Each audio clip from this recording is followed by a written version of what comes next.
Hello friends, எல்லோரும் சாப்பிட்டாச்சா? என்ன செய்கிறீங்க? எங்கிட்ட மதிய சாப்பாடெல்லாம் தயாராகிட்டு என்னென்னு பார்த்துடலாமா? வாங்க ஒன்றுண்டா வரிசை கட்டி பார்க்கலாமா?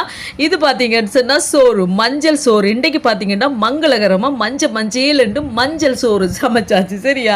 இங்கே பார்த்தீங்கன்னு சொன்னால் சிக்கன் கறி. இன்றைக்கு வந்து கோழி வாங்கினேன்னா நாட்டுக்கோழி எல்லாம் இல்லை ஃப்ரெண்ட்ஸ், இன்றைக்கு புரோயிலர் தான் வாங்கியிருக்கிறேன்.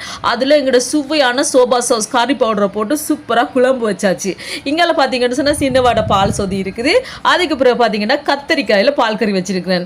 மட்டன் கறிக்காக இருக்கட்டும், இல்லாட்டிக்கு சிக்கன் கறிக்கு கத்திரிக்காய் பால் கறி ரொம்ப டேஸ்ட்டாக இருக்கும். கண்டிப்பாக நீங்கள் ட்ரை பண்ணி பாருங்கள். சரியா? இங்கே பார்த்தீங்கன்னு சொன்னால் முட்டையை வச்சு வச்சிருக்கிறேன். 3 முட்டை நல்லா உடைச்சிடும் ஃப்ரெண்ட்ஸ். ஒன்று வந்து கொஞ்சம் கோணங்கி மானங்கியாக வந்துட்டு அதோட அப்படியே வச்சிருக்கு. இங்கே பார்த்தீங்கன்னு சொன்னால் கொஞ்சம் சிக்கனை பொறிச்சு வச்சிருக்கேன். இதை வந்து சிக்கன் 65 சொல்லலாம், இல்லாட்டிக்கு கோழி 65 கூட சொல்லலாம். இது இவ்வளோ தான் ஃப்ரெண்ட்ஸ். இன்றைக்கு எங்கிட்ட மதிய சாப்பாடு இனி நல்லா வடிவாக ரசித்து ருசித்து சாப்பிட வேண்டியதான். ஓகே ஃப்ரெண்ட்ஸ், வீடியோ பிடிச்சிருந்தா மறக்காம சேனலை சப்ஸ்கிரைப் பண்ணுங்கள். பை டாடா.